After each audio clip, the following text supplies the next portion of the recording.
Serafín Tortosa, valenciano de 1953, es un técnico cerámico imprescindible en la historia del clúster cerámico castellonense y, por lo tanto, de la industria a nivel nacional. Después de realizar el bachiller y el PREU, Tortosa realizó el peritaje técnico en cerámica en Manises y, al acabar en el año 1973, se integró en la plantilla de Peronda, empresa en la que desarrolló la labor de director técnico de producción. Toda la trayectoria profesional de Serafín Tortosa se desarrolló en Peronda. Incluso ahora, ya jubilado, sigue vinculado a la empresa, formando a los nuevos técnicos y asesorando sobre ahorro energético. De hecho, su relación con Peronda es tan intensa y estrecha que la industria cerámica es conocido por todos como Serafín de Peronda. Usted de alguna manera estaba predestinado a trabajar en la industria cerámica porque nació en una alfarería, según tengo entendido. Sí, nací arriba de una alfarería y mi familia, mi madre tenía una alfarería que la llevaba mi padre como técnico. Fue mi padre en realidad el primer técnico que yo conocí. Y después ha sido también mi hermano el que ha llevado a cabo la dirección de la alfarería, que terminó en 1998 porque, en fin, problemas familiares que llevaron al cierre de aquella alfarería, que ahora tendría más de 300 años, con hornos morunos y toda la pesca. A mí, en realidad, la cerámica no me gusta mucho, ¿no? Entonces, yo quería estudiar económicas, pero las circunstancias pues, se presentaron de la manera que fue, y me encontré estudiando cerámica en la Escuela de Cerámica de Manises, que cumplió 100 años hace 3 o 4 años, y pues a partir de ahí me vine a Peronda y me tuve que dejar lo que había empezado de económicas porque era incompatible trabajar en Peronda, aquí en Onda, e ir a Valencia a estudiar, pues era imposible, y entonces pues ya me dediqué de lleno al sector cerámico y al sector azulejero. ¿Y cómo llegó usted a Peronda? Pues en Peronda resulta que Joaquín Peris, digamos, el que ha sido mi jefe y compañero durante todos estos años, pues él hizo el servicio militar en Manises y iba a la escuela de cerámica también cuando tenía tiempo libre haciendo el servicio militar. Y entonces, pues cuando yo terminé, él había solicitado que enviaran un alumno para trabajar en Peronda, y el director de la Escuela de Cerámica pues me envió a mí. Tuve esa fortuna o esa suerte de que me eligieran a mí, y me presenté en Peronda y me entrevisté con Joaquín Peris y me contrató, digamos, ¿no? Entonces, pues fui el primer técnico de Peronda, porque entonces el único técnico que había era el propio Joaquín, que era dueño, director de fábrica, de director gerente, de todo, en fin, hacía de todas las funciones, porque cuando las empresas son más pequeñas, pues son todas las funciones las realiza una persona multifuncional, ¿no? Y a partir de ahí, pues yo empecé ayudándole a él, y poco a poco, hasta ahora, ¿no? 48 años de trabajo. ¿Qué función realizó hasta llegar a director técnico de producción? Pues en realidad siempre he tenido, digamos, el mismo puesto de trabajo, ¿no? Joaquín Peris era la dirección y yo pues estaba en la parte técnica. Después entró mi compañero Ángel Olmos, que también lleva 43 o 44 años conmigo, que era compañero mío en la Escuela de Cerámica, estudiábamos juntos y nos ofrecíamos juntos, los dos, a varias empresas nos ofrecimos juntos, ¿no? Él estuvo trabajando primero en otras empresas, en una empresa de Alicante, después estuvo en Colorificio Cerámico Bonet, y yo pues necesitaba ya más ayuda porque cada vez requeríamos más técnicos y mejorar la producción, y se vino a trabajar conmigo, y mira, pues también se ha jubilado hace 2 o 3 años y hemos estado toda la vida juntos. También otro compañero que trabajaba en la NAO, que era una fábrica de Honda también, y se vino a trabajar con nosotros, y también porque vivíamos juntos los tres cuando éramos solteros. O sea, que fíjate tú, en Honda se llamaba el piso de los solteros, ¿no? De los técnicos, el piso de los técnicos. No nos conocía todo el pueblo, porque entonces pues todo el pueblo se conocía, o era bastante fácil que la gente supiera quién era cada quien, ¿no? Ahora es más impersonal todo, ¿no? Y a nivel tecnológico, ¿cómo era la fábrica del año 73? ¿Con qué fábrica se encontró usted cuando iba a Peronda? Habían muchísimas cosas manuales que se hacían de forma manual. se plegaba las piezas en la prensa, la salida de la prensa había un acarreador, pero el plegado y la carga de las vagonetas era a mano. Las prensas eran de fricción, no eran prensas hidráulicas como las actuales, sino que eran prensas de fricción. Nosotros teníamos 7 prensas, cuando yo llegué teníamos 7 prensas, de las cuales eran 6 de 175, o sea, 175 eran las toneladas que podía prensar o lo que decían que podían prensar, porque aquello era un tornillo que daba vueltas y que aplicaba presión, pero ni se medía la presión ni se podía controlar la presión que aquello ejercía sobre las piezas. Una 220 y una 500 que estaban descargando cuando yo llegué a Peronda, una 500 ya todavía de fricción, ¿vale? La molienda era con molinos de barrotes en vía seca, no había todavía atomizadores ni nada por el estilo, todo era vía seca, y todo el movimiento de las arcillas o el movimiento de las vagonetas y todo era con vías y todo manual. El plegado de las piezas, como digo, en las vagonetas de bizcocho era manual. El alimentar después en la bicocción, por supuesto bicocción, claro, horno túnel, secadero túnel, presecadero anteriormente, ciclo como mínimo casi una semana de ciclo, hoy estamos hablando de una hora, hora y media de ciclo completo entre secado y cocción, pues entonces era como mínimo una semana para el bizcocho y después 12 o 14 horas para un horno túnel de fino, digamos, ¿no? Entonces pues era otro esquema. Tú hacías una maniobra en la prensa y hasta al cabo de 4 o 5 días, como adelantando las vagonetas, no podías saber el resultado. Era un trauma, ¿no? Porque estaba siempre en un AI, ¿no? Ahora también ocurre lo mismo con horno monostrato. Lo que ocurre ahora es que no te puedes ir a casa porque haces una maniobra y al cabo de 20 minutos, media hora, tienes el resultado fuera. Con lo cual puedes estar haciendo otra maniobra y otra maniobra y otra maniobra. Aquello no se acaba nunca. Antes en el horno túnel de bizcocho, por ejemplo, que tenías 30 y tantas horas de ciclo, pues hacías una maniobra y bueno, mañana ya vendremos a ver lo que pasa, ¿no? Entonces, pues cosas de ese estilo eran muy diferentes, ¿eh? Los expulsadores que trabajaban clasificando el bizcocho a mano, también era todo manual. Alimentar las máquinas de esmaltar, las esmaltadoras, era también manual, ¿eh? En los formatos que hacíamos eran formatos muy pequeños, los tacos de 11 por 11 o los cuadronets de 15 por 15, pues eran, claro, formatos que el albañil con una mano podía coger la pieza, ponerle pasta y pegarla. Hoy en día, pues ya todos conocemos los formatos que se están fabricando, que son enormemente grandes y, en fin, todavía los estamos haciendo ahora de 3 metros, que ya veremos después qué podemos hacer con ellos, ¿no? Porque todo esto va evolucionando. Y a nivel humano, a nivel de plantilla, ¿era un equipo amplio y formado, cualificado? No. ¿Con qué equipo humano se encontró usted a llegar a la empresa? Nosotros, el equipo humano era gente, peones la mayoría de gente, había un mecánico, no teníamos electricista en plantilla, es verdad que había mucha menos maquinaria que hay actualmente, ni electrónica, tampoco era muy sofisticada la electrónica, las únicas máquinas que tenían algo de electrónica pues eran las prensas que tenían una torre enorme de electrónico y un poquito el cuadro del horno que tenía pues eso, los lectores de las cañas pirométricas y nada más.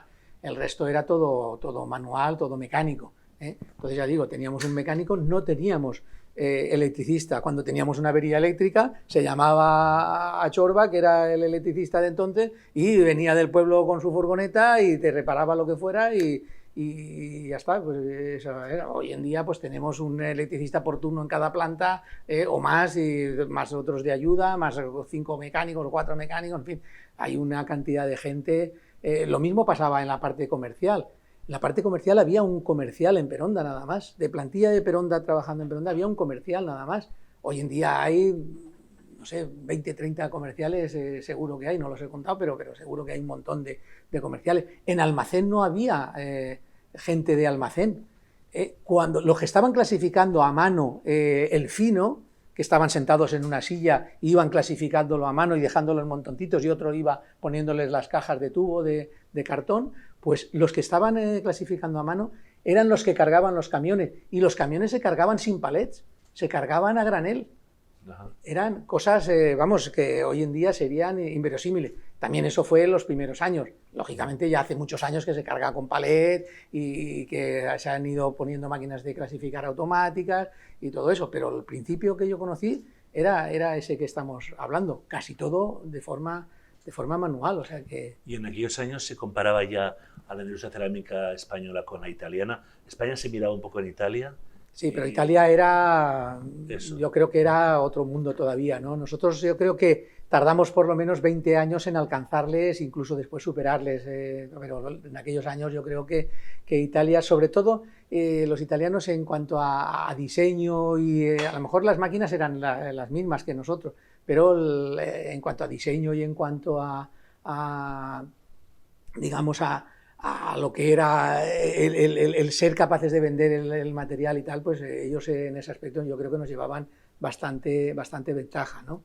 Después, poco a poco, pues se fue recortando esa diferencia hasta que llegamos a igualarles, incluso superarles en producción en metros cuadrados de año, millones de metros cuadrados año, y a partir de ahí, pues digamos, ahora estamos equiparados porque yo creo que hay fábricas italianas que producen muy bien y muy estupendamente el producto y el diseño, y fábricas españolas que están a la cabeza mundial en cuanto a calidad, diseño y formatos y lo que queramos, ¿no? No hay una diferencia ahora grande. Pero desgraciadamente tampoco esa diferencia la hay en otros países a nivel mundial, de mundo, a nivel global. ¿no? Porque... De cualquier manera, en 20 años la industria cerámica evolucionó mucho, muy rápidamente. Sí. Y hasta, como usted ha dicho, ya no iguala, sino incluso superar a Italia, igualarla en calidad y superarla incluso en producción. ¿Qué motivos se dieron o qué circunstancias coincidieron pues quizá, para que España ejemplo, avanzase tan rápidamente en tan poco tiempo? Pues yo creo que, claro, la maquinaria casi siempre ha venido de los italianos, ¿no? Entonces los italianos pues han vendido la maquinaria y, claro, no han privilegiado a sus industrias de azulejos para no vender la maquinaria fuera de lo que es Italia, que podían haber dicho, no, nosotros vendemos primero la maquinaria a los italianos y después ya la venderemos en todo el mundo. Entonces eso yo creo que nos permitió igualarnos bastante. Hay que tener en cuenta que yo llegué en el año 73, en el año 83 montamos el primer horno monostrato, y ya habíamos montado prensas hidráulicas, una 555 primero, una 650 después, en fin, ya habíamos montado prensas hidráulicas, íbamos sustituyendo las prensas de fricción por las prensas hidráulicas.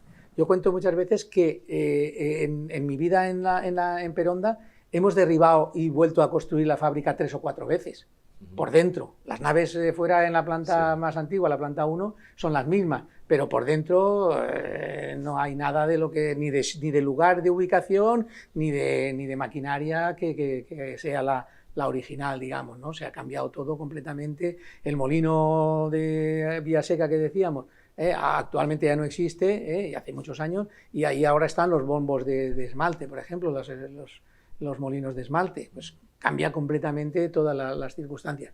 Por un lado, la maquinaria ha influido mucho. Cuando entró el monostrato fue una revolución, y cuando han entrado las prensas hidráulicas, pues ha sido otra revolución, lógicamente. Es fundamental. Yo creo que esos dos cambios han sido fundamentales. El último cambio que hemos vivido, pues ya no procedente solo de Italia, ¿no? Sino que ya España en ese aspecto ha sido, yo diría que pionera, es la inyección, ¿no? Lógicamente, pues tenemos máquinas de inyección que están revolucionando todavía más, si cabe, la forma de fabricar azulejos y la variedad de tonos, una serigrafía. Todas las piezas serán iguales, en una monococción, en una inyección. Las piezas son todas diferentes y podemos compararnos con la naturaleza de una manera extraordinaria, ¿no? O imitar la naturaleza, más que compararnos, pues imitar la naturaleza, tanto en maderas como en mármoles, como en otros tipos de productos, pues la inyección ha sido una revolución. Sí, 3 años después de ingresar usted en Peronda, se funda ATC, la Asociación Española de Técnicos Cerámicos. ¿Cómo surgió este embrión? ¿Cómo los técnicos se unieron? ¿Por qué nació ATC? Yo, verdaderamente, cuando estaba pensando en la entrevista y tal, pues la verdad es que se me olvida mucho cómo surgió el embrión de ATC, ¿no? Sí. Yo estuve en la primera junta, no como presidente. Yo creo que ahí Juanjo Martínez del laboratorio Sebastián Carpi, yo creo que fue el que aglutinó un poco a un grupo de técnicos, algunos de Honda, algunos de Alcora, y algunos de Castellón o de otras partes de la zona, ¿no? Y digamos que fue el que promovió aquello, ¿no? Y sirvió de aglutinante, porque de hecho nosotros las primeras reuniones las hacíamos en el laboratorio Sebastián Carpi, que estaba al lado del Colegio de Ingenieros y tal. Yo creo que ese fue el núcleo de por qué surgió la Asociación de Técnicos. Claro, todos conocíamos a Juanjo porque le llevábamos los análisis o le llevábamos las muestras de arcilla o de lo que fuera para poder ir aprendiendo alguna cosa, ¿no? Y entonces a partir de ahí yo creo que él fue convocándonos a todos y tal. De hecho, él fue al final el primer presidente, ¿no? Y yo creo que le debemos mucho a Juanjo, porque yo creo que fue una persona en ese aspecto extraordinaria, ¿no? para la Asociación de Técnicos y para el sector en concreto, ¿no? Pero ¿qué objetivos se querían lograr? Porque siempre se ha dicho que ATC, de alguna manera, fue el puente que unió a la artesanía con la industria, al artesano, que hacía los procesos por repetición, al científico, a la persona cualificada. ¿Qué objetivos se quería conseguir? ¿Y qué se consiguió? Yo creo que lo que fundamentalmente se quería conseguir era formar a los técnicos. Difundir entre todos nosotros, difundir los conocimientos. De hecho, a mí yo creo que di un salto cualitativo porque, vale, yo en la escuela de cerámica había estudiado cerámica, pero cerámica artística, cerámica de Manises, ¿no? Claro. Una fábrica de azulejos no la había visto nunca, ni era similar a lo que estudiábamos allí y tal, ¿no? Entonces, digamos, para mí fue un gran salto que aquí en la Asociación de Técnicos, en el Colegio de Ingenieros, hicimos un curso de 6 meses que íbamos 2 tardes a la semana, que venía cada tarde venía un profesor diferente a dar una charla sobre lo que él conocía. Por ejemplo, me acuerdo que Molienda vino Bono, el de Joyce Benassi. En José Emilio Navarro, que era entonces de la Facultad de Químicas de Valencia, pues vino a dar una de las charlas, era de las que yo me acuerdo, una de las charlas era de reología, porque él, claro, tenía como persona formada en química, pues tenía conocimientos de reología que nosotros carecíamos de todos esos conocimientos. Otra persona que dio una charla de esmaltes fue creo que es Juan Mira. Estoy recordando profesores de aquel entonces. Una charla que dio también fue Popi, el ingeniero Popi, que era el que construía los hornos que entonces comercializaba Sagmi, los hornos túneles que comercializaba Sagmi, pues dio una charla sobre hornos, que dijo una frase que yo la he repetido en alguna ocasión y una idea que dijo, si nosotros tuviéramos en los hornos el material un tiempo infinito, llegaríamos a cocer a temperatura casi ambiente, ¿no? Pero claro, el tiempo infinito nadie lo posee, ¿no? Nadie lo dispone, por lo menos de momento, ¿no?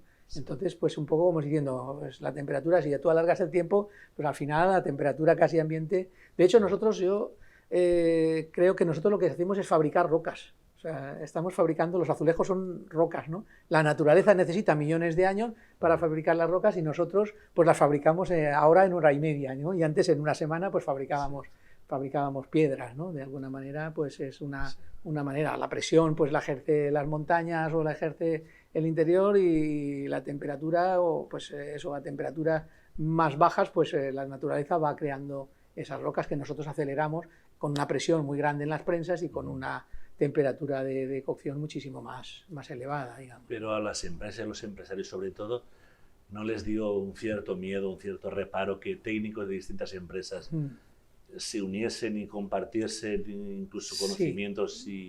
Sí, yo voy a contar 2 aspectos. Uno, digamos, los dueños de las empresas no se visitaban a las empresas. Pero yo, por ejemplo, con mi amigo Ricardo, que era el que decía, el que vivía conmigo y trabajaba en la NAO, que de hecho me lo presentó Joaquín Peris, a los dueños de las empresas les venía muy bien que los técnicos intercambiáramos ideas yo entraba en su fábrica y él entraba en la mía, como si fuera su casa, digamos, ¿no? Y entonces, de hecho, a Ricardo lo contrató Joaquín Peris porque yo estaba enfermo, tuve una hepatitis bastante prolongada y lo contrató Joaquín Peris en un día que lo vio por la fábrica nuestra, allí de visita con mi amigo Ángel, y le dijo si quería venir porque hacía falta ayuda a eso, porque yo estaba enfermo, ¿no? Entonces, pues Ricardo le dijo que bien y se vino. Pero digamos que los técnicos se respetaban, los dueños se respetaban mucho, pero les venía muy bien que los técnicos compartiéramos esa información. Y el otro aspecto que quiero yo destacar es que sí que en un momento o en un principio yo creo que los empresarios tenían miedo de que fuera un sindicato lo que creáramos. Y nosotros, yo creo que hubo en la Junta acuerdo general, no sé exactamente quién fue el inspirador de eso y tal. Intentamos vender por todos los medios al exterior y a los empresarios y a todo el mundo, a Aster concretamente, que no era un sindicato lo que nosotros perseguíamos. O sea, vendimos un poco, yo creo que vendimos bien un poco la idea de que nosotros no estábamos fundando un sindicato de técnicos, sino que era una cosa diferente. De hecho, nunca ha sido un sindicato de técnicos. No hemos hecho ningún convenio, ni hemos hecho ninguna cosa que tenga que ver con negociación colectiva de técnicos, ni nada de eso. Nunca, ni desde el principio, ni al medio, ni al final, ni ahora en la asociación de técnicos. Ahora yo creo que nadie ya duda, hace muchos años que nadie duda de ese peligro, digamos, o de ese riesgo, porque lógicamente la asociación de técnicos tiene otros objetivos y tiene otras formas de entender la cosa, ¿no? Y como decía, la formación yo creo que fue el objetivo primero, el repartirnos la información o el compartir la información. Ya digo, en ese curso yo di un cambio radical en cuanto a conocimientos y en cuanto a todo.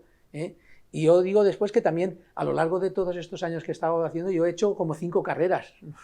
Es decir, porque yo he hecho cursos de todo, en el ITC he hecho todos los cursos que hay en el ITC, en la ATC he hecho muchos cursos que primero asistía como alumno y después ya los he impartido yo a otros que han venido después, pero lógicamente la formación ha sido una idea siempre fundamental, el compartir conocimientos y eso. Yo siempre que alguien ha necesitado algo de compartir esos conocimientos, yo he intentado ayudarle y lo he compartido. En una primera conferencia que yo di de prensas hace 30 y muchos años, en el Colegio de Ingenieros estaba aquello todo abarrotado de técnicos.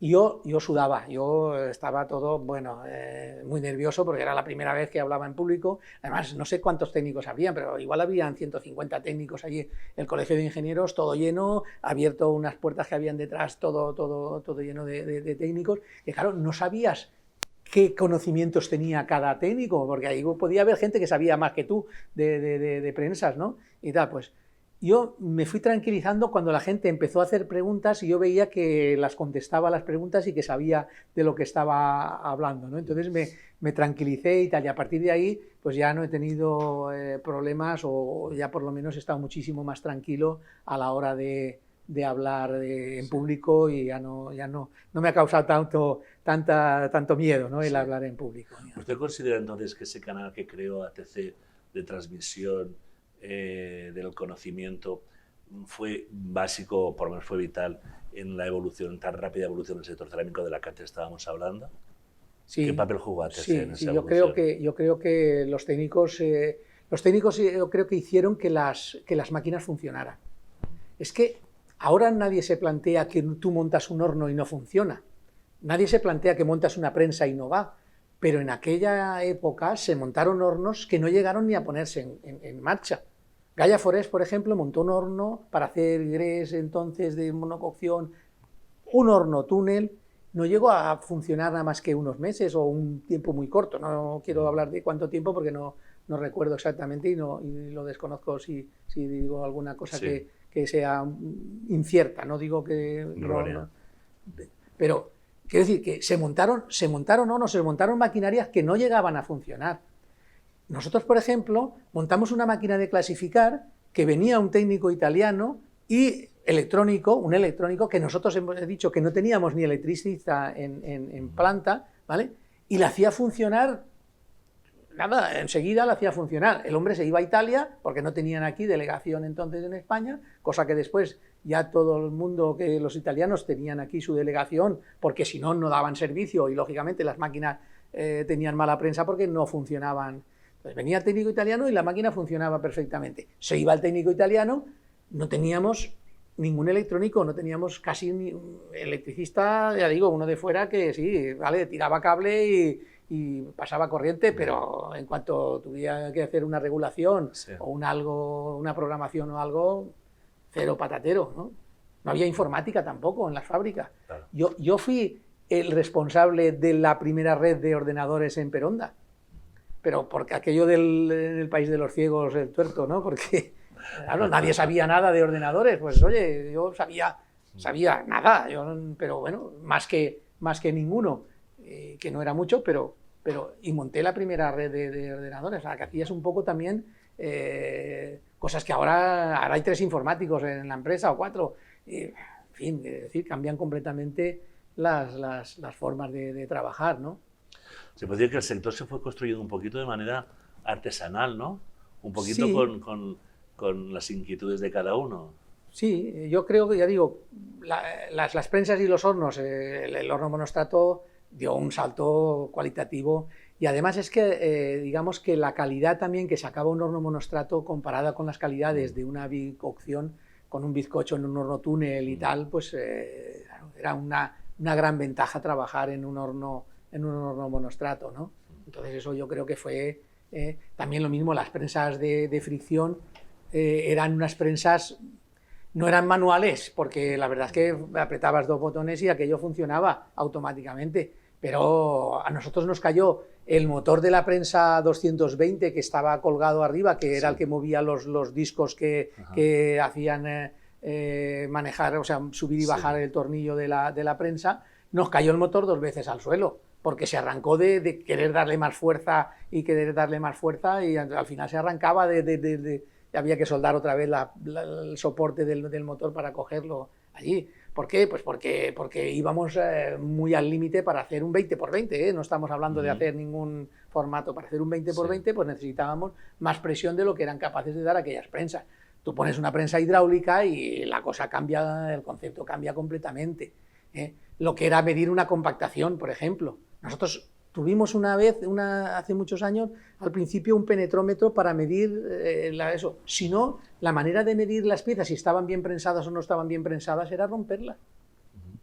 No había ningún elemento para medir si la pieza estaba bien o si no estaba bien, ¿eh? Sí que es verdad que hay una técnica que si tú coges un canto y lo desgranas así, y si te vas desgranando el canto, no se te rompe la pieza, sino que se te va desgranando esa parte de la pieza está poco prensada.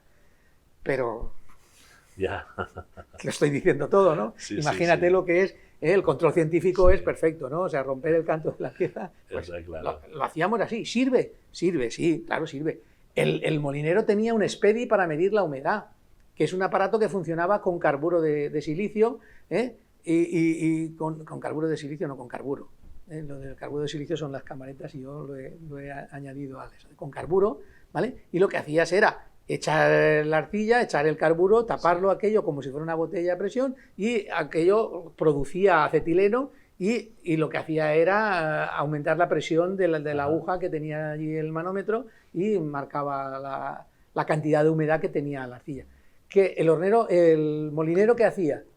Pues unas veces lo hacía con el carburo y otras veces tocaba con la mano la arcilla y decía, ya está bien. Vale, pues estupendo, está bien. él la medía así, la arcilla.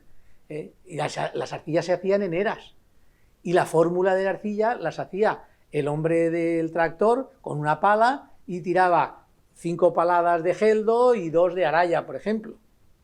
Eran dos de las arcillas que gastábamos en aquel entonces. La de geldo después se dejó de utilizar porque yo creo que habíamos ya consumido toda la arcilla buena que tenían allí en la montaña de geldo. Ya se empezó a traer la arcilla del Villar de Arzobispo y de Chulilla, y la de araya pues junto con la de Masvé y el Sichar, pues, y la de San Juan de Moreu posteriormente para hacer el Gres, pues eran las arcillas que normalmente se estaban utilizando para hacer el bizcocho, ¿no? Pero vamos, era con esas arcillas pues hacías lo que podías, ¿no?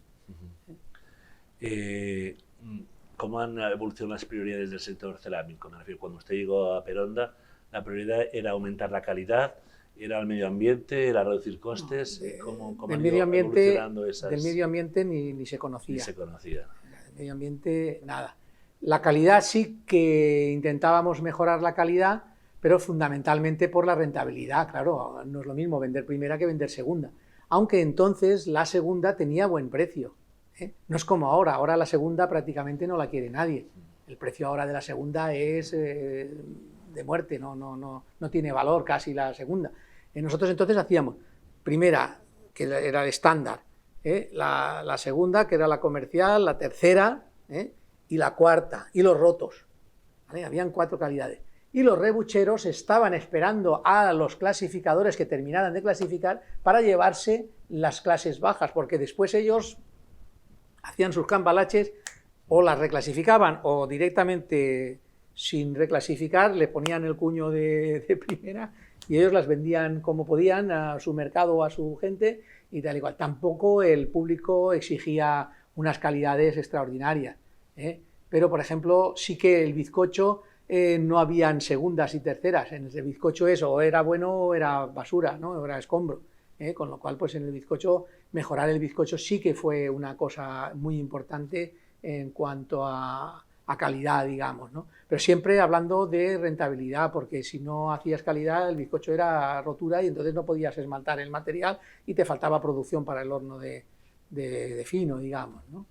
Nosotros, por ejemplo, el primer viaje que nosotros hicimos a Italia, Ángel y yo, mi compañero Ángel, fuimos a Italia y nos pagamos nosotros el viaje.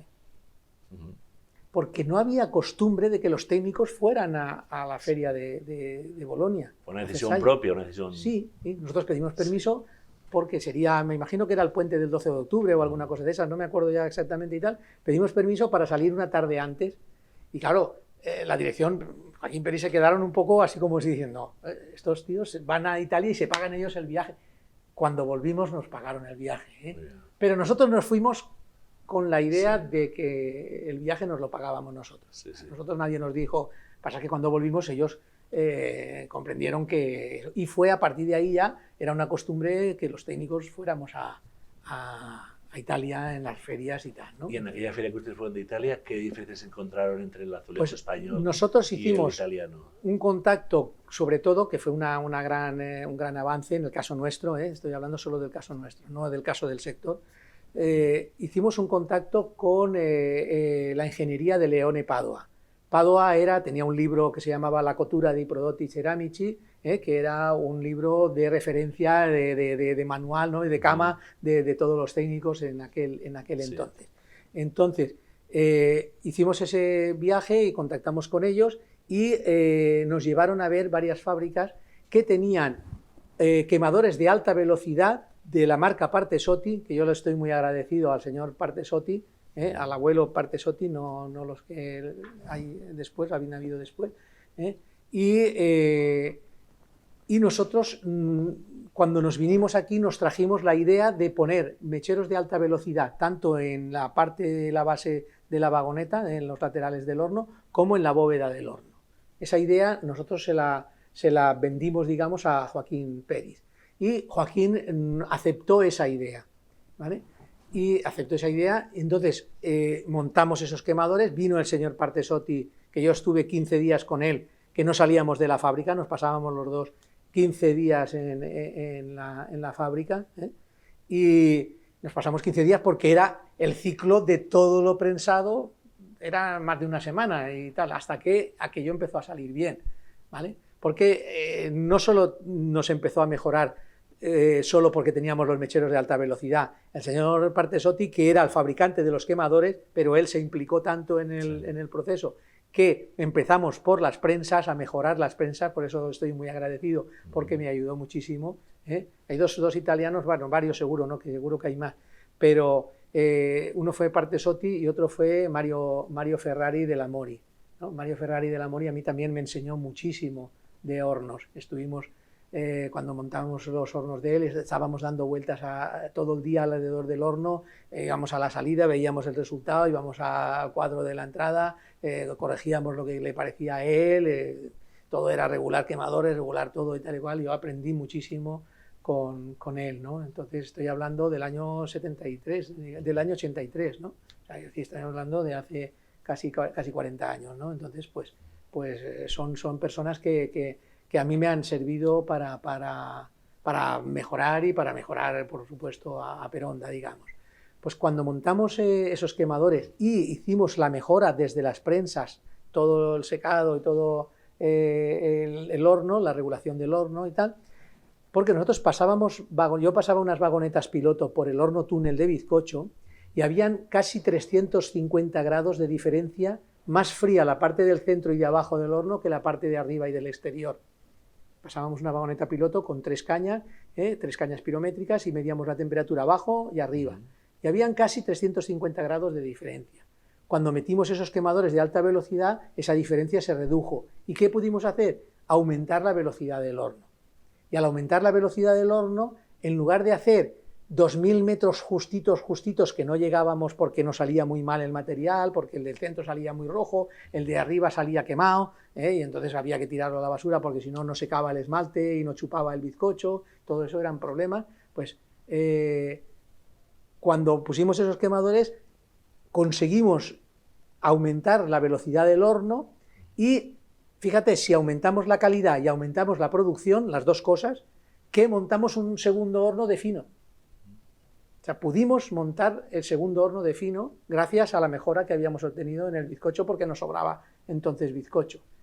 Y yo creo que en aquel momento y con esa acción fue cuando nos tomaron en serio a los técnicos, porque nosotros éramos muy jóvenes, es que yo tenía 20 años cuando fui a Peronda, ¿no? Entonces, yo creo que entonces a partir de ahí confiaron en los técnicos, ¿no? Hay que tener técnicos y hay que apoyar a los técnicos porque son capaces de hacer que esto funcione mejor.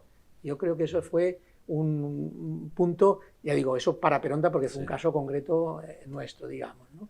Usted hablaba de Italia. La industria italiana ha impuesto la cerámica de pasta blanca o porcelánica y ha relegado casi al olvido la pasta roja. Desgraciadamente. ¿Ese ha sido un error de España? ¿Qué ventajas tiene para usted la pasta roja y qué desventajas tiene? Pues la ventaja que tiene la pasta roja es que es más barata la materia prima para nosotros. Nosotros tenemos muy buenas arcillas para hacer grés rojo y tal. Para hacer porcelánico es más complicado porque el porcelánico requiere una fundencia y una temperatura para obtener una absorción de agua baja por debajo del 0,5% y entonces es más complicado. Pero para hacer un grés, para hacer una porosa y tal, la pasta roja no tiene nada que envidiar a ninguna de las otras pastas. Y una vez puesto, yo no sé si este material que hay aquí en el suelo es pasta roja o es pasta blanca, es porcelánico, es grés, no lo sé. Yo no me atrevería a juzgar lo que hay aquí en el suelo en este momento. Y creo que ningún técnico que eso sabría si esto es porcelánico o es un grés o es pasta roja o es pasta blanca. ¿Por qué? Porque lo que define esto es el esmalte que tiene arriba. Y lo que vemos es el esmalte, no es el soporte que es lo que es. Entonces yo hace 40 años hice una defensa para Peronda de lo que era la pasta roja, ¿no? Y un argumentario defendiendo la pasta roja. Cuando en el año 2000 empezamos a hacer pasta blanca, pues hice un argumentario defendiendo la pasta blanca. Pero ¿por qué hacemos pasta blanca? Exceptuando lo que es el antihielo, en todo lo demás la pasta blanca no es mejor que la pasta roja. Pero los italianos han vendido en todo el mundo que si ellos no tienen arcillas rojas para hacer producto rojo, digamos, entonces han vendido en todo el mundo, o se ha creado en todo el mundo esa ilusión de que la pasta blanca es mejor que la pasta roja, y que la pasta roja es baratera, o es algo que no tiene valor, digamos. Y eso es, ahí estamos. Ahí se confirma la teoría de que dicen que Italia siempre sabe vender mejor sus productos. Sí. Eso es cierto. Cierto, eso desgraciadamente para nosotros es cierto.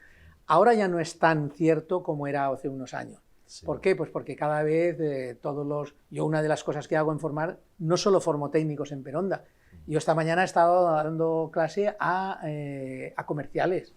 O sea, no solo formo los técnicos, sino que formo a los comerciales también. Todos los comerciales que entran en Peronda pasan unos días conmigo dándoles todo un catálogo de presentaciones y unas explicaciones de lo que es la parte técnica, de cómo se fabrican los azulejos, características técnicas, normas, toda esa esa parte técnica, digamos, la conocen ahora todos los comerciales que entran en Peronda, con lo cual ya no es tan cierto lo de que los comerciales italianos, pero sí que ha sido durante muchos años el comercial español era un vendedor, ¿no? Yo me como el mundo, yo y tal igual, mientras que el comercial italiano tenía argumentos para todo.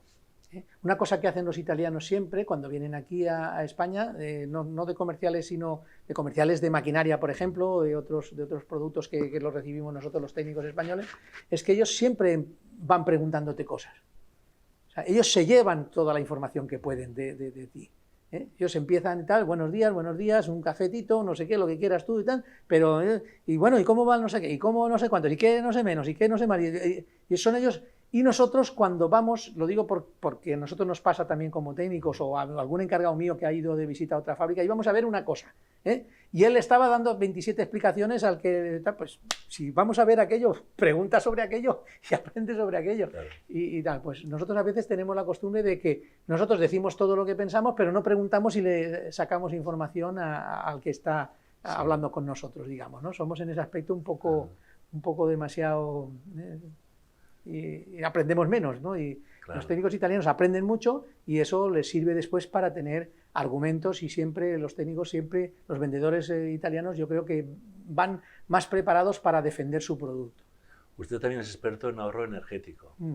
En estos años, desde el 73 hasta ahora, ¿cómo el sector cerámico ha ido aceptando los distintos modelos energéticos? Sí. Y si ahora mismo el gas tiene una fuente alternativa realmente en las fábricas azulejeras. Pues en los primeros años nosotros gastábamos fuel, no teníamos gas natural, ni gas propano, ni nada, gastábamos fuel. Después en el horno de fino se puso unas lanzas y tal con gas propano. Y después ya vino el gaseoducto, ya vinieron los hornos. Bueno, nosotros todavía llegamos a hacer con gas propano toda la transformación del fuel a gas propano, los hornos túneles. Aún llegamos a hacerlo. El segundo horno túnel ese que estábamos hablando ya nació no nació con fuel, sino nació con gas, ya, gas propano. Teníamos un depósito grande, ¿no? Una bombona grande de propano que venía a la cuba cada 2 o 3 días y cargaba la cuba nuestra, la llenaba de gas propano. Después ya cuando vino el gaseoducto, pues era lógicamente con gas natural todo, y después ya pues los hornos monostrato y todo, pues el cambio a gas natural. Dentro de lo que es los hornos, pues cada vez hemos ido a hornos más grandes, a hornos de más producción. Siempre cuando tú aumentas la producción, como el índice normalmente de consumo siempre son metros cuadrados, o gas dividido por metros cuadrados, pues cuanto más producción haces, normalmente el consumo te suele descender, con lo cual pues siempre de alguna manera estamos reduciendo el consumo. Después se han hecho ya transformaciones de quemadores más eficientes, de hornos más eficientes cada vez, más aislados, también secaderos también con mayor efectividad. Los secaderos antiguos, digamos, ahora tenemos secaderos con muchísimo más ahorro, digamos, energético, con menor consumo. Higrómetros que miden la humedad que tenemos que sacar de las piezas o del ambiente de dentro del secadero, y sacamos la que corresponde y no tiramos aire al exterior, o intentamos no tirar aire al exterior que lleve poca humedad, que es aire caliente que en realidad pues lo estamos tirando en balde al exterior. Con lo cual, pues cada vez tenemos recuperaciones del horno, tanto de aceite como de aire-aceite o aire-aire, para llevar a los secaderos. Todo eso es una evolución. Yo tengo una presentación donde tenemos, digamos, resumida todas las acciones, y hay más de 100 acciones de ahorro energético que se pueden hacer en una fábrica. No solo de gas, sino también de electricidad, de mejora en las maquinarias, de aumento de producción, que al final también eso, en los compresores, por ejemplo, también hay mentalidad de que no hayan pérdidas de los compresores, de los sopladores, que en lugar de hacerlos con aire comprimido, pues sean con ventiladores y tal. Y respecto de la transición del gas al hidrógeno, todo el mundo en este momento está hablando del hidrógeno, pues va a requerir un cierto tiempo, ¿no? Quizás lo aceleremos más pues porque el planeta está como está y tal, pero va a ser complicado el transformarlo. Yo el otro día aquí en la ATC pues hablaban de que la SACMI, por ejemplo, decía que un horno eléctrico consume 4 veces más caro en coste que un horno de gas o que un horno convencional, digamos, de gas. Para mí lo ideal sería un horno eléctrico y la electricidad producirla con energía verde, digamos, ¿no? Con solar, con eólica, con marítima o con lo que sea. Producir hidrógeno no es barato, ¿eh? Y manejar el hidrógeno tampoco es fácil porque necesita unos depósitos con mucha resistencia, porque tiene que haber unas presiones dentro muy elevadas. El hidrógeno también requiere depósitos que no se corroan con el propio hidrógeno, que es bastante corrosivo y puede generar problemas de escapes o de pérdidas o de explosiones en definitiva. En fin, no es tan fácil. Transformar los hornos a hidrógeno pues tiene también su aquel, ¿no? Porque los hornos, el hidrógeno, dice en todo el mundo, está claro que dice, al final se quema el hidrógeno con oxígeno y produce agua, ¿vale? Pero agua dentro del horno supone condensaciones, supone goteos, supone problemas, o sea que no es tan fácil, ¿vale? Que produzca agua. Oye, esta mañana un comercial me ha hecho esa pregunta, ¿no? Oye, pero el hidrógeno producirá agua y tal, y eso no hará que todo el sector que Castellón sea una lluvia continua, no estará nublado siempre aquí en Castellón y tal. Digo, hombre, no creo que produzcamos tanta agua, pero no lo sé, no me lo había planteado nunca, es la primera vez que alguien me lo plantea. Me lo ha propuesto, o sea, me lo ha comentado así como iniciativa cuando yo le estaba hablando del hidrógeno, pues de un comercial de allí de la fábrica, ¿no? Un chico nuevo que empieza ahora, pues ha hecho esa pregunta.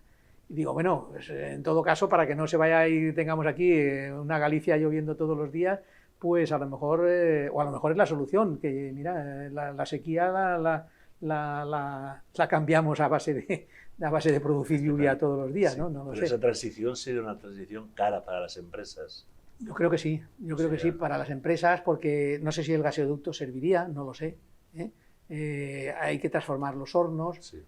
No sé qué parte de los hornos serviría, porque están hablando de poner un 5%, un 10% de hidrógeno en el gas natural, ¿vale? Pero eso ahorra un 10% del CO2, el resto seguiríamos igual.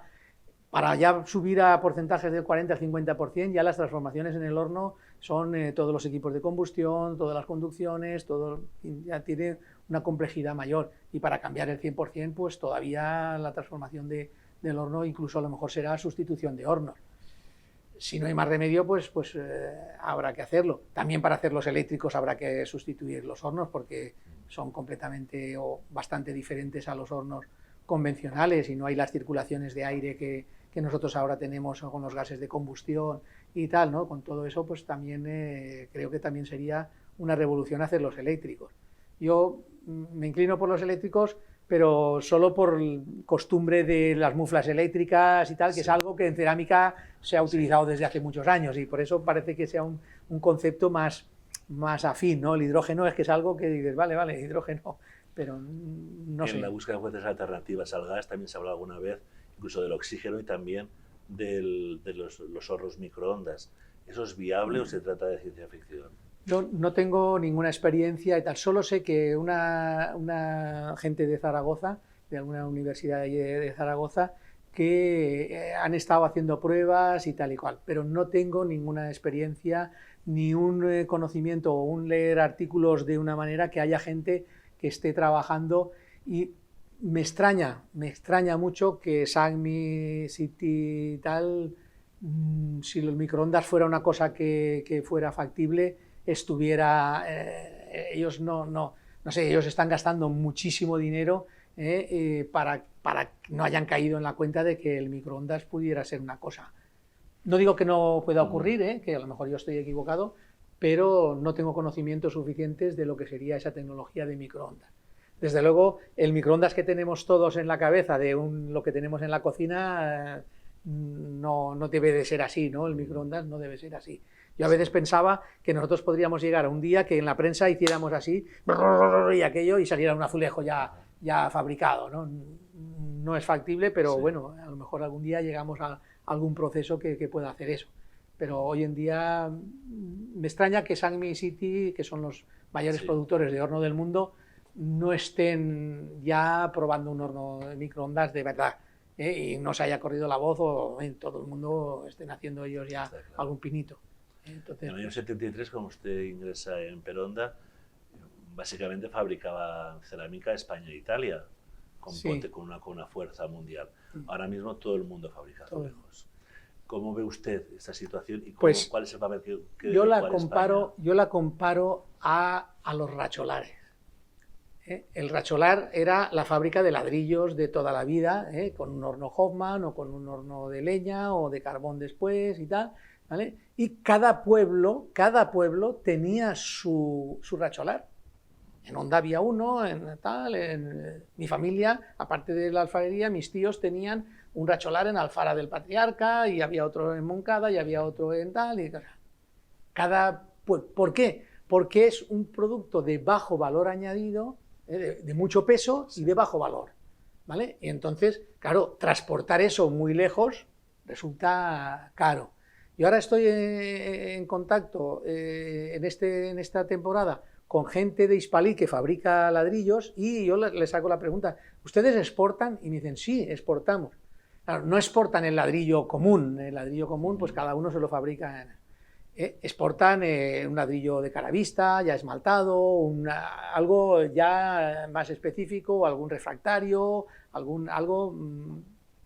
Vale, pues a nosotros nos pasa, o nos ha pasado en mucho tiempo, algo parecido, ¿no? La cerámica es algo que pesa mucho, ¿vale? Y que tiene poco valor añadido. Entonces, claro, la tendencia es que cuando algo pesa mucho, cuesta mucho de transportar, pues es más caro el transporte que el producto. Y además tenemos otro inconveniente que yo creo que habrá que solventarlo, porque si no padeceremos mucho, y es la colocación.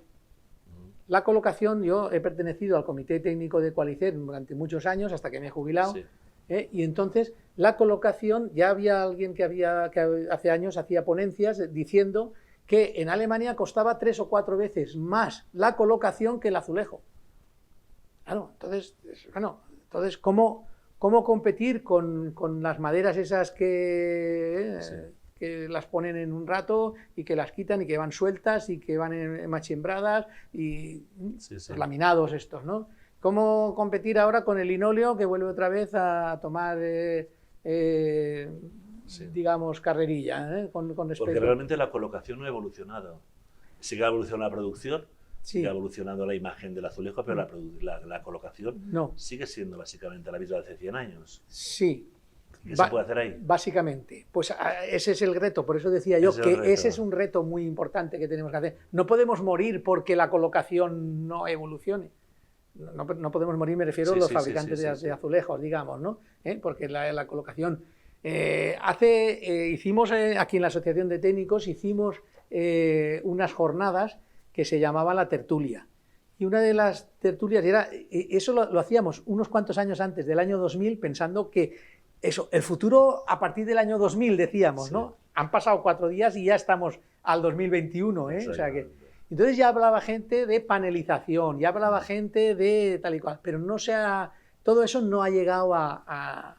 Yo el otro día tengo un vídeo aquí en el teléfono en el cual los chinos hacen un edificio de 15 o 20 plantas en un día.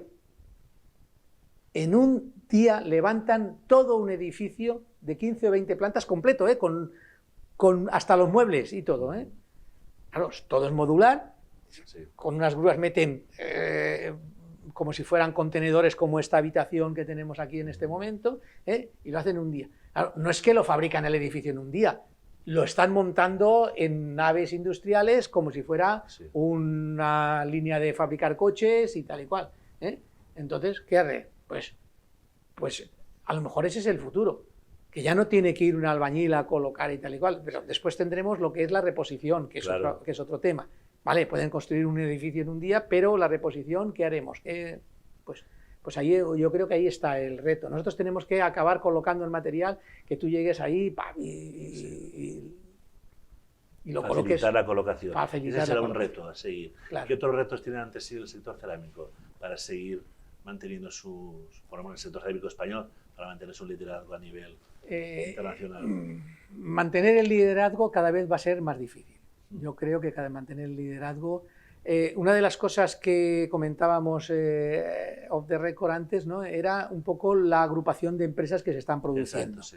Digamos, la agrupación de empresas tiene la ventaja porque, claro, una empresa pequeña al final no puede llegar a todo el mundo.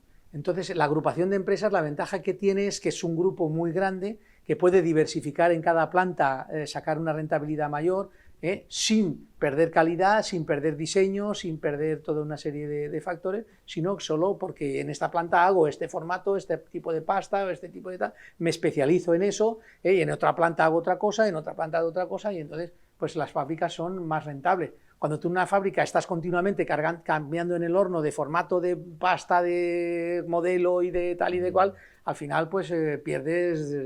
sin querer pierdes capacidad competitiva, sí, digamos, ¿no? Entonces eso yo creo que desde algún punto de vista es un inconveniente para o sea, es una ventaja en la concentración de empresas, aunque se pierda un poco esa familiaridad que había, claro, o esas empresas que eran una familia, que eran una tradición y que en el sector pues está, pues eso, no sé si será sostenible dentro de unos años. Sí. Yo creo que digamos, no sé, creo que tendríamos que haber crecido, que quizás esa oportunidad se ha perdido montando fábricas en otros sitios. En el extranjero. En el extranjero, claro.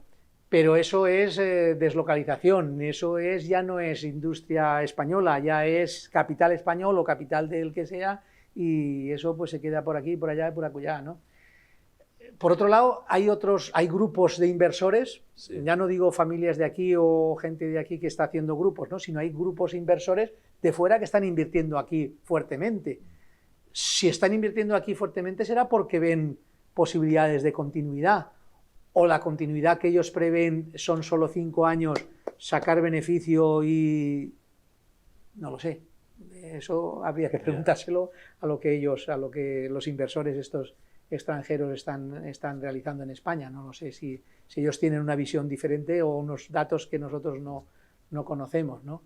Yo soy más técnico de planta, claro, sí, está claro. que analista, sí, digamos, ¿no? El sector ha sido innovador, el sector cerámico español ha innovado realmente, y considera la innovación como una inversión o como un gasto. ¿Me refiero, es rentable innovar?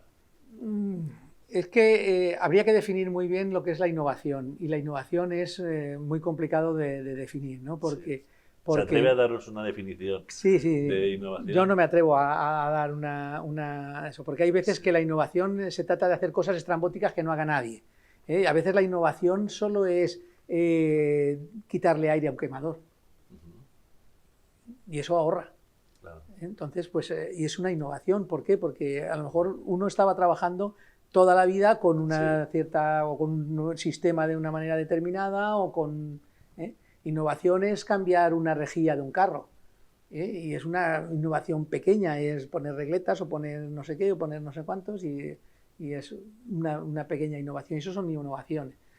Las innovaciones grandes han venido de los fabricantes de maquinaria italianos, que son las prensas cada vez más grandes, cada vez esa tecnología siempre la tienen ellos. Aquí en España no hay nadie, una press en su día pues del País Vasco, pues hacían prensas para acero, digamos, ¿no? y para metal, y ellos pensaban pues que ellos venían aquí, traían una prensa de las de ellos, modificada un poco para adaptarla a lo que era el sector cerámico, y que ellos con eso pues vendían prensas. Las regalaban las prensas, en su momento las regalaban las prensas, y no tuvieron éxito. ¿Por qué? Pues porque hay que tener una tecnología detrás, porque sí, a mí tú me regalas un horno que no funciona, y durante un mes, 2 meses, 3 meses que no me funciona el horno, me arruinas la fábrica. Hubo una fábrica que se llamaba la Europea, en Honda, que se arruinó porque no funcionaba la máquina de clasificar. La máquina de clasificar no funcionaba. Tenían que coger los azulejos en los palets y tal, o sea, a mano del horno en la salida de emergencia, no iba la máquina de clasificar, tenían que ponerlo en palets, se lo llevaban los rebucheros, y no podían venderlo a precio de primera, lo tenían que vender a saldo. Claro, mientras que toman la decisión, la máquina no funciona, deja de funcionar, no, ni tal y cual, y pues tienes toda la fábrica llena de palets, te has gastado todo el dinero en material que es materia prima, es mate, no sé, tal y cual, y tienes un problema. Pues se arruinaron por no poder embalar el material, por no poder clasificarlo y embalarlo. Parece una tontería, ¿no? Pues eso ocurrió en esa empresa, ¿no? En fin, eso son simplificando mucho las cosas, pero al final es así. No sé, es complicado el... Está claro. De todos sus años en Peronda, de todo su trabajo en el sector cerámico, ¿de qué es lo que se siente usted más satisfecho, más orgulloso? Bueno, no sé, es difícil de saber. Yo creo que quizás es un poco el punto de inflexión ese que le decía antes de los quemadores de alta velocidad. Ajá. Eso es un punto, digamos, que fue muy importante para mí. Y después yo creo que al final ha sido un poco la trayectoria, ¿no? de toda una trayectoria de continuidad, de tener un hilo siempre, digamos, como dicen los japoneses, ¿no? Siempre constante y ascendente, eso, muy afianzado y muy todo. La confianza de la familia Peris, ¿no? Hay que tener en cuenta que ahora ya están los hijos allí. Joaquín viene todavía por allí, por la fábrica, él tiene su despacho en una oficina y tal, pero digamos que la dirección pues ya la llevan los hijos y tal. Y yo pues he tenido muy buena relación con Joaquín Peris padre, y ahora pues la tengo muy buena con la dirección actual, que son Joaquín Peris hijo y Marcos Gaya, que tienen la dirección actual, ¿no? Pues digamos que con ellos me he llevado muy bien, con el padre, y me he llevado muy bien con la generación siguiente, que ya lleva varios años en la dirección, digamos, ¿no? Entonces, pues yo, el estar unido a Peronda, yo me he considerado perondista a muerte, ¿no? Y para mí Peronda es lo primero, ¿no? Es como mi familia, claro. y amo a Peronda y defiendo a Peronda por encima de todo, ¿no? Entonces, pues yo creo que esa unión con mis compañeros, tanto Ángel como Ricardo, que son los técnicos que han vivido muchísimos años conmigo ahí en la fábrica, y lo hemos sufrido, entre comillas, ¿no? Porque yo digo una cosa que está muy mal el taco que voy a decir, pues que la cerámica es una hija de puta, ¿no? Entonces, porque la cerámica es verdad, hasta que no sale del horno no sabes lo que va a pasar, ¿no? Y siempre puedes tener una sorpresa, y cada vez hay menos fantasmas, porque antes le decíamos fantasmas a todos los problemas que teníamos en la producción, digamos, ¿no? Porque controlábamos muy poquitas cosas. Cada vez controlamos más cosas y cada vez sabemos más, pero aún así aquello tiene que pasar por el horno, y todavía no podemos entrar dentro del horno y ver lo que pasa dentro del horno y tal. Y ahí tenemos siempre que suponer que en el horno está ocurriendo esto, y que según lo que va saliendo, pues vamos viendo o intuyendo lo que va saliendo del horno. ¿Y de quién fue la idea de que usted, después de jubilado, siguiese colaborando con Peronda, formando las nuevas generaciones en esa transferencia de conocimientos que hablábamos antes de ACC, que usted ha llevado a su fábrica, e incluso pues, todo lo que es el ahorro energético? ¿De quién fue la idea? ¿Cómo surgió? Pues no surgió, o sea, no fue una cosa de decir, bueno, ya que te vas a jubilar, haz esto. Yo, ya, oye, como me voy a jubilar, yo quiero continuar y tal y cual. No, yo creo que, digamos que la vertiente de formación mía ha sido desde siempre.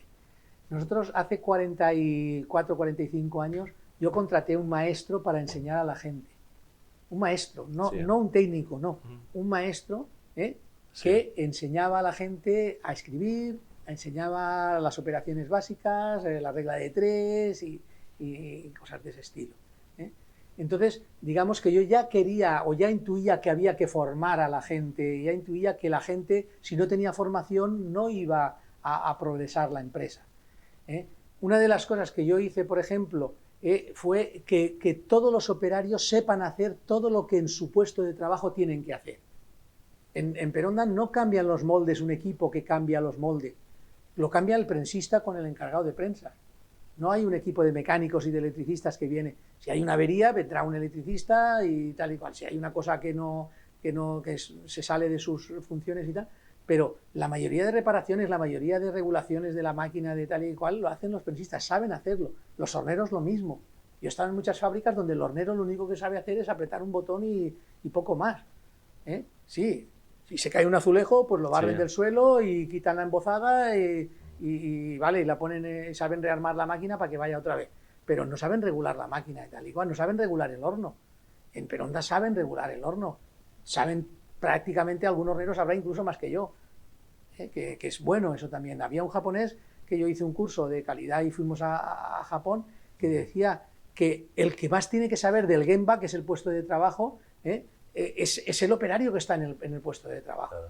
Yo les decía a mis operarios, si yo sé más que vosotros, mal vamos, porque yo no estoy aquí 24 horas, vosotros sí, vosotros un turno cada uno o lo que sea, ¿no? Entonces, sois vosotros los que tenéis que saber, y cuanto más sepas tú, mejor es para ti y para la fábrica, porque más calidad sacaremos, tomaremos decisiones más rápidas, sí. No hay que esperar a que venga yo al día siguiente. Entonces, yo todo lo que he sabido lo he intentado enseñar a la gente de planta, a los encargados, a los técnicos, a los operarios, a todo el mundo, porque yo creo que eso es fundamental. ¿Entonces considera que la especialización es negativa?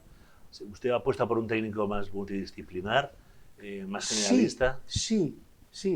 Sí, porque la división del trabajo llega un momento en que nadie en la fábrica tiene una visión global. Y esa es una gran ventaja que he tenido yo, porque yo tenía la visión global de toda la fábrica. Mientras que muchas veces los técnicos, uno está en las prensas, uno sí. Está en el pintador, otro está en el horno, otro está en tal, no se comunican mucho entre ellos a veces compiten. Yo he estado en fábricas donde el bizcocho se lo vendían a los de la esmaltadora. No he estado yo, me refiero, no he trabajado en esa fábrica, pero he conocido fábricas donde se lo vendían. Claro, el del bizcocho que quería, todo era bueno. El de la esmaltadora que quería, como esté un poquito tostadito, ya te lo comerás tú, que yo no lo quiero. ¿Por qué? Porque si no me sale a mí mal y me quita mi calidad. Y si te lo rechazo el bizcocho, te estoy... yo mejoro mi calidad, pero tú te estás empeorando tu calidad. Bueno, esa competencia yo no la considero.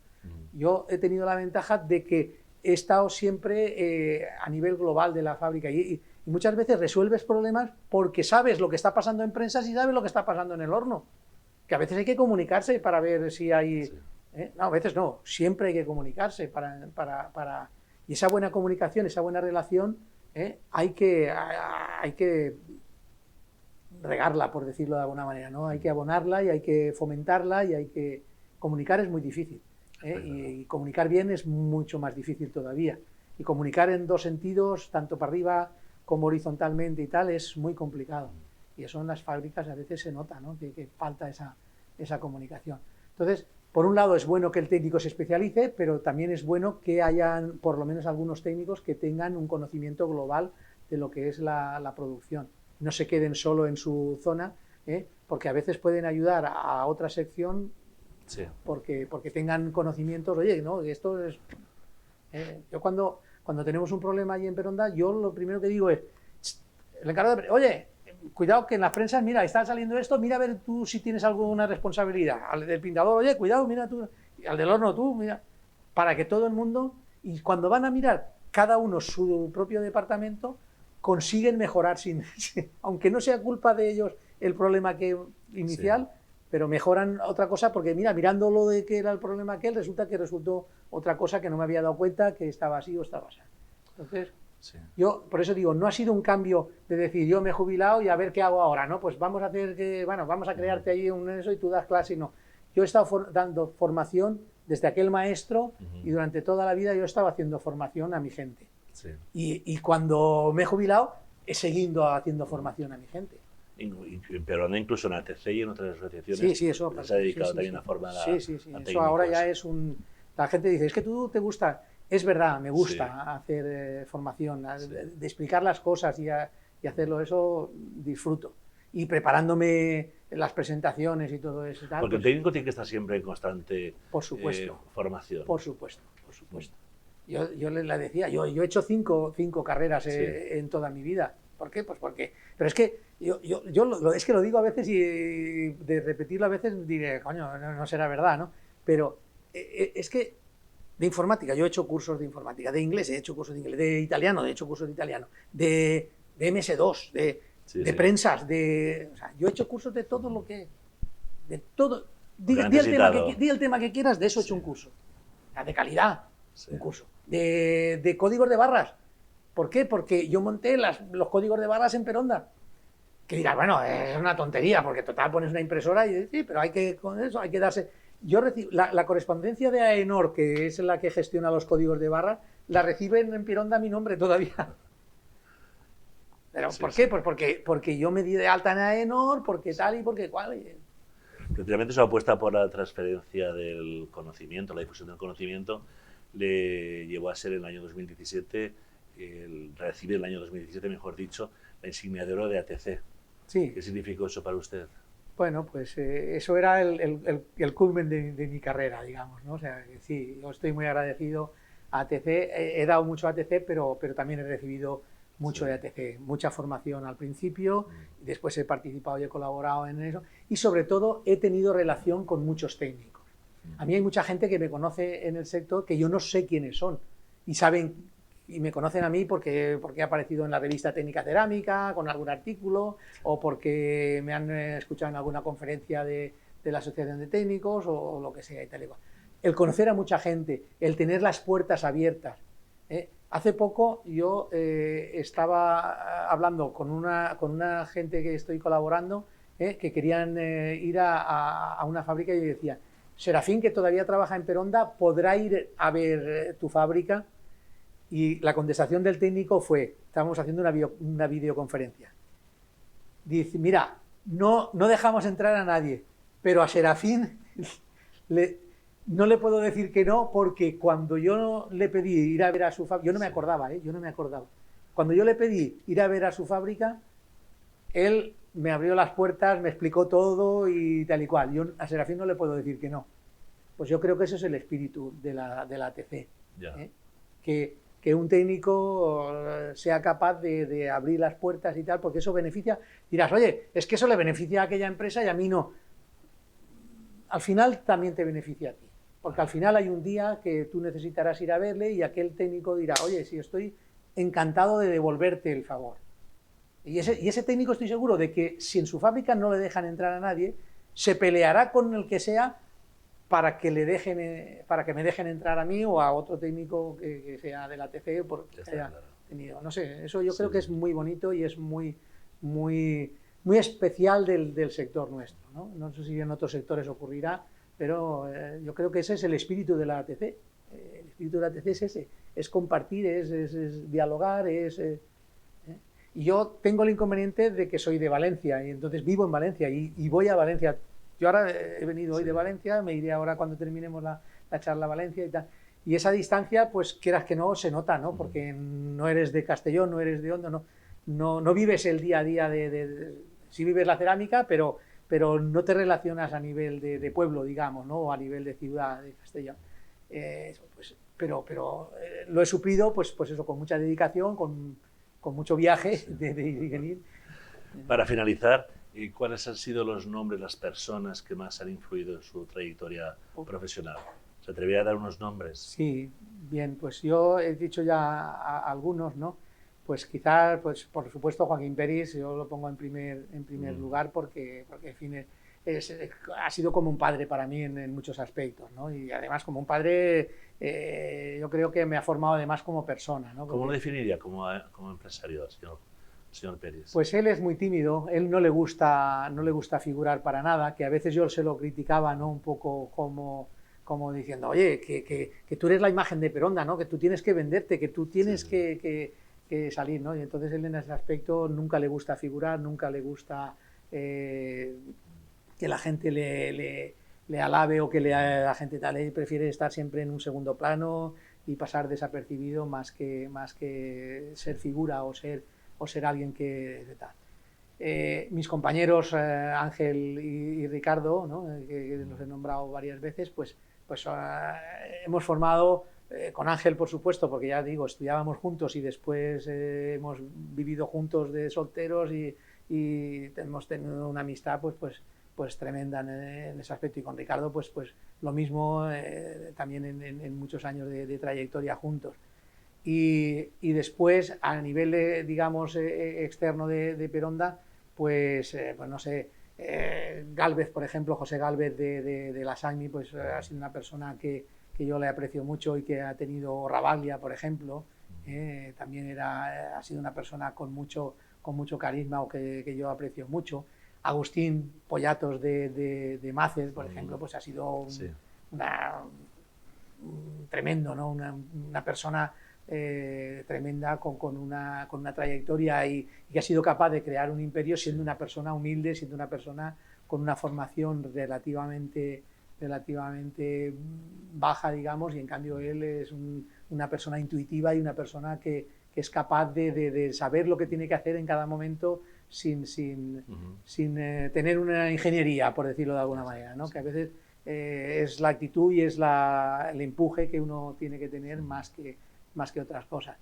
No sé, no quiero dejarme a mucha gente porque hay gente... Juanjo, por ejemplo, o mi amigo Jaime Sánchez, que ha estado toda la vida en Tau, por ejemplo, pues ha sido también un gran amigo. Yo mantengo relación con él todavía, ¿no? Y somos amigos ya no profesionales porque somos digamos que son amigos personales, ¿no? También pues un Cristiano Canotti, por ejemplo, ¿no? que cuando nosotros compramos el primer horno Sagmi, nosotros les propusimos 70 mejoras, les propusimos nosotros a la Sagmi, y nos las concedieron prácticamente, menos 2 o 3, nos las concedieron todas. Sí. Y no nos las cobraron.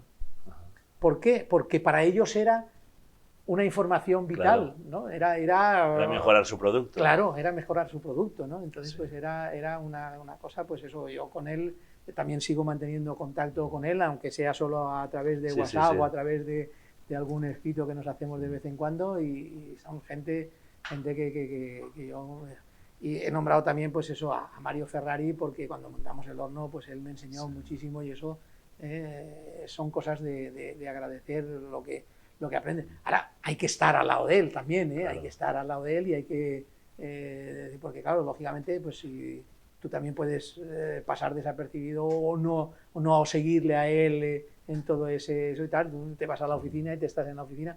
Yo he sido un técnico y considero que los técnicos tienen que pisar la planta mucho. Sí. A mí me gusta mucho... Ese es el secreto. Pisar la planta, yo creo que sí.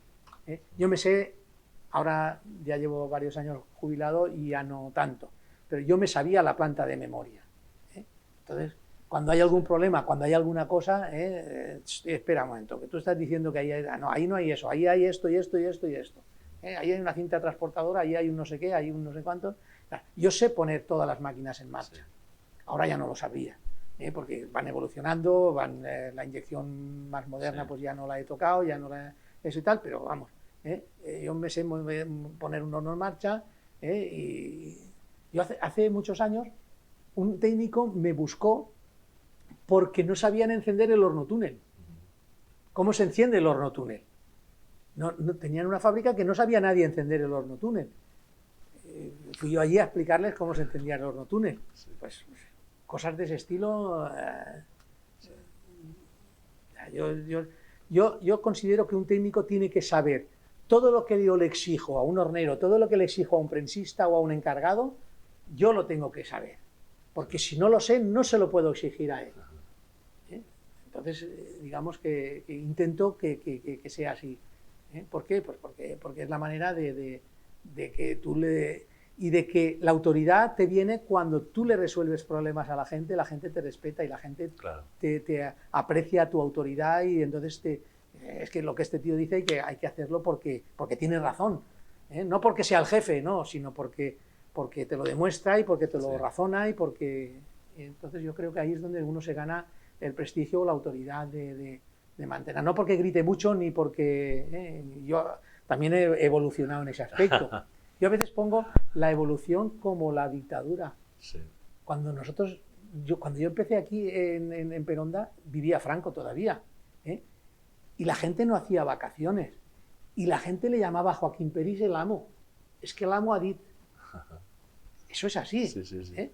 El amo ha dit que parar un horno túnel era un mes, y costaba mucho de dinero, porque casi todo el material que había dentro del horno túnel se estropeaba. Tú no puedes vaciar un horno túnel, porque no es como un horno monostrato que tú dices, vale, deja de tirar, boom, y lo vacías y ya está. El horno túnel no. El horno túnel se vacía, o sea, se paga lleno y se enciende lleno. Y todo ese material que hay dentro es material que casi todo pierde. sale escombro, o mucha parte sale escombro. Entonces, pues eso, el Almohadit que... Y poco a poco, Joaquín Peris, al final de sus años antes de jubilarse, pues decía, no, vamos a ver vacaciones, que propongan lo que quieren. Claro. O sea, el sector ha evolucionado a todos los niveles. Claro, claro. Hemos pasado de la dictadura a la democracia en el sector también, en ese También. aspecto. O sea, es una realidad también. Está así. claro, está claro. Señor Tortosa, pues muchísimas gracias por este Nada, rato un que nos ha placer. contado toda su experiencia en el mundo de la industria cerámica. Agradecerte la introducción que has hecho, muy amable por tu parte. Y Muchas gracias. a vosotros.